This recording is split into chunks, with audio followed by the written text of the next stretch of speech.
Welcome back to the Best of Gotham, where we'll be looking back at some of the best episodes to come from our beloved Gotham series. Today we'll be looking at Season 1, Episode 7, The Penguin's Umbrella. This episode represented a turning point for Gotham Season 1. It was a climactic episode that saw the character arcs and conflicts that have been set up over the course of the previous 7 episodes pay off, as Oswald Cobblepot finally truly stepped into his role as the Penguin. The episode begins with a revelation that Oswald Cobblepot is back in Gotham and working for Sal Maroni, with perhaps one of the most iconic opening scenes for a Season 1 episode of Gotham, as he walks down the street fully embracing his newfound power and Penguin persona, while Fish Mooney screams, "He's alive!" and demands Butch bring her Jim Gordon for not killing Penguin.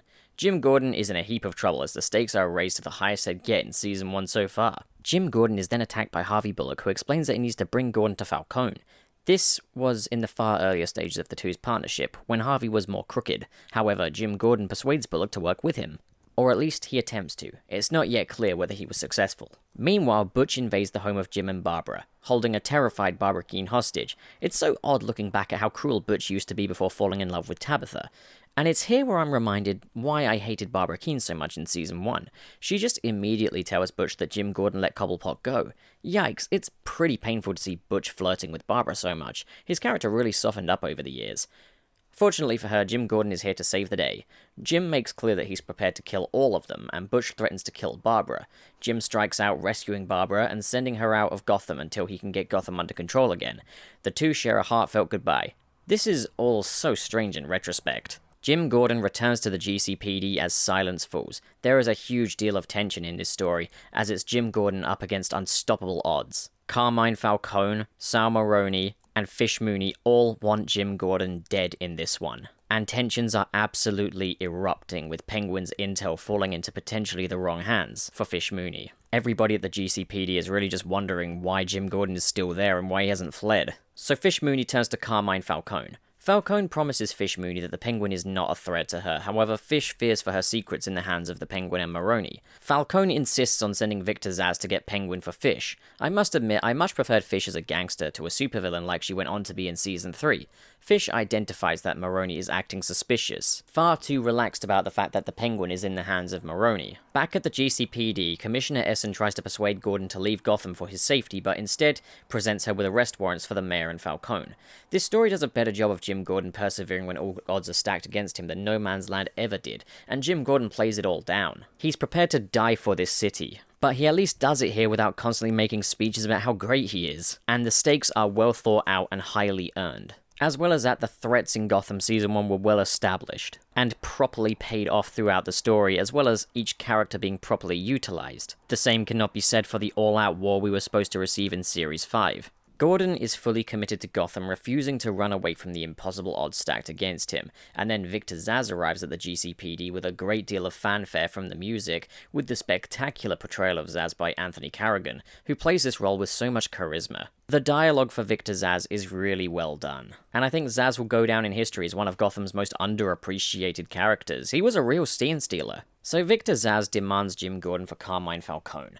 I think before Jerome hit the scene, Victor Zsasz was the show's best wildcard, criminally underused in later seasons. So after some heated rhetoric between Jim and Zsasz, Zsasz demands everybody else leave the GCPD as the two face off. Commissioner Essen tries to stand by Jim Gordon, but he tells her to leave, and faces Zsasz alone in a spectacular shootout at the GCPD. Jim does not get out unscathed, however he does at least escape. Zsasz and his goons give chase.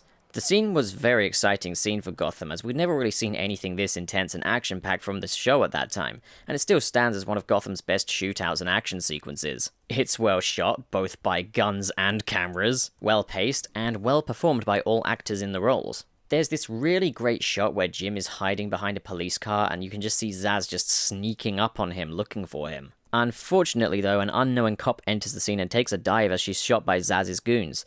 It seems Jim Gordon is cornered until he's rescued and revived by Renee Montoya and Christmas Allen. Sadly, the other officer doesn't make it out alive, and Zsasz adds another kill to his iconic tally. Meanwhile, Maroni and Fish Mooney negotiate the return of Oswald Cobblepot into the control of Fish Mooney. Fish Mooney threatens Maroni with the prospect of a war with Falcone if Penguin is not surrendered. Penguin and Fish Mooney are reunited as Maroni mediates between the two, requesting an apology for the ill will between Maroni, Falcone, and Mooney. Fish Mooney doesn't buy the shtick and threatens Maroni and Penguin with bloodshed and torture. Yep, that's the same old Fish Mooney, alright. So Butch kidnaps a group of nuns to block a Maroni weapon truck in a bid to intimidate Maroni. Maroni attributes this to Penguin's value and his intel. Meanwhile, Jim Gordon introduces Renee Montoya and Christmas to Alfred, and holy Christ was he young, Bruce. He grew up so fast over the course of 5 seasons. Jim Gordon confesses that his involvement in the gang war in Gotham is likely going to interrupt his search for Bruce's parents' murderer, and that Montoya and Alan will be taking on the case instead. Alfred offers to help further for Gordon, but Gordon explains that he's in it alone this time. It's Gordon against the world. This is because Gordon is so devoted to protecting the city that he does not want anyone caught in the crossfire. We then follow Penguin and Falcone's goons on the attack on another weapons cache as they destroy the hideout and shoot up the place in yet another shootout scene. Frankie Carbone turns on the Penguin ready to turn him into Maroni, but instead Penguin gains the upper hand by turning his henchmen against him and in the end killing Frankie Carbone, after a very intense exchange. I still just love the confused look of the goons as the Penguin kisses Carbone on the forehead. It's kinda ominous having someone stab you while telling you that love conquers all. It's almost kinda like an oxymoron. We then get a meeting between Falcone and Maroni as Penguin and Fish look onward. The two negotiate their friends lost in the bloodshed and try to agree to keep the peace between one another. Falcone offers Maroni the Penguin unharmed in exchange for real estate. Penguin persuades Maroni to offer Indian Hill, a toxic waste dump. Penguin has officially gained the upper hand, as Falcone accepts. Back at his home, Jim Gordon prepares for his death, but he's not going down without a fight, as he arms himself. Bullock visits him drunk and, well, with company, and Bullock agrees to join Jim Gordon's crusade against the mayor and Falcone because he respects Jim Gordon's moral compass. At this point, the union between Jim Gordon and Harvey Bullock is finally, properly beginning to turn into a friendship. Christ, remember when Bullock actually had something to do on this show? The two head out into the city for battle as the Gotham theme music plays, and they arrest Mayor James, who brings Jim and Bullock to Falcone. Falcone and his goons are then arrested. Gordon and Bullock are prepared to die in the process of taking Falcone in, however Falcone threatens that Victor Zsasz has Barbara Keene with a blade to her throat, after Barbara Keene returned to Gotham to plead Falcone for Jim Gordon's life. Another reason why Barbara Keene was the worst character in Season 1. She's so hopeless and counterproductive. She literally plays into the hands of the enemy and plays damsel in distress every single time, which I could forgive if she weren't a cheater. And worse yet, it turns out Falcone was not bluffing. Victor Zsasz has the most characteristic ringtone ever, and he's given the instruction to bring Barbara to Falcone to present to Jim in a bid for power. With the upper hand, Falcone frees Mayor James, and out of respect for Jim for believing him, Falcone frees Jim Gordon, Bullock, and Barbara. Before it's over though, Falcone warns Jim that someday soon he will see that Falcone is right. Jim forgives Barbara for screwing him over yet again, while Falcone enjoys a pastry. Penguin and his iconic umbrella come looming over the hill as the Penguin is reunited with Falcone.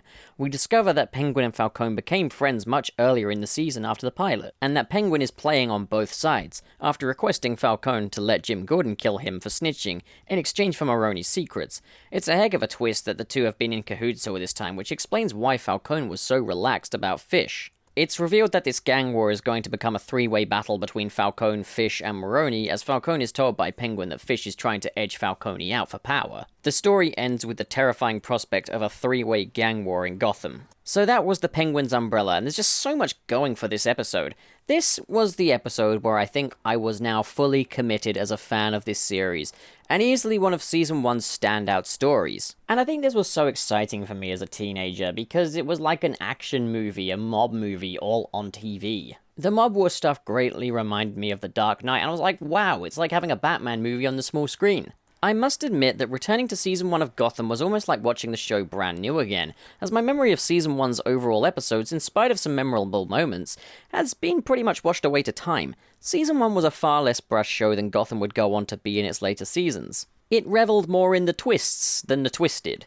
The black comedy influence certainly came into the fold in Season 2, but for me this doesn't diminish the quality of Season 1 whatsoever, as the story it told was a very compelling one with some seriously great character exchanges.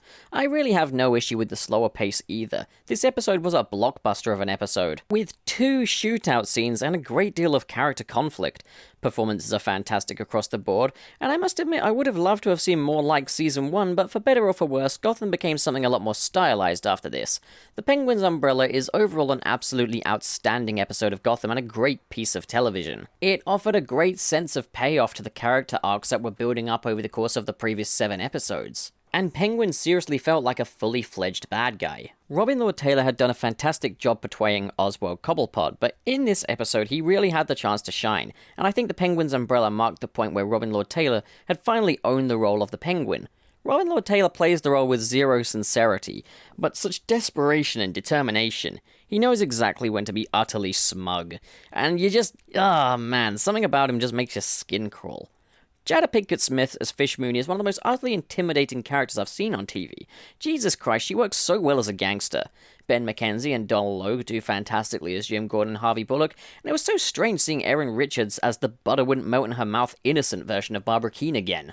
So what do you guys think? What episode would you like me to take on next? Comment below and discuss, and as always, if you enjoyed this video, hit the subscribe button, hit the like button, and in the description below are links to the Patreon, where we can blow this channel up, as well as the Discord, where you can come and chat with me and some friends.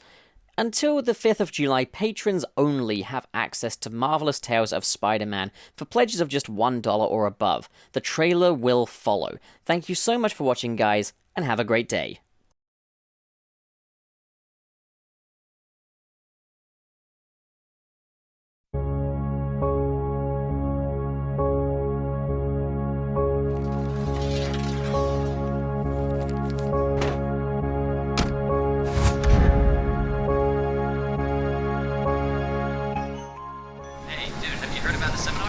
No, what about it? It's cancelled, dude. Really? You didn't get the notification? No, I didn't. Oh, well, it's cancelled. Yeah, well, I came all this way for nothing then. Hey, you wanna hang out? No. I just heard there was a gunman. Tracy, you gotta get out of there. Tracy? Tracy.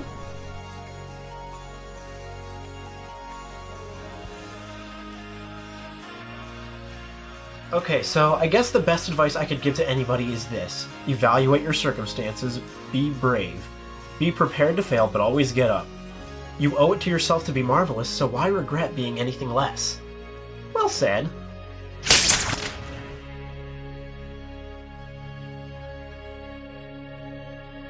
I'll see you around, buddy.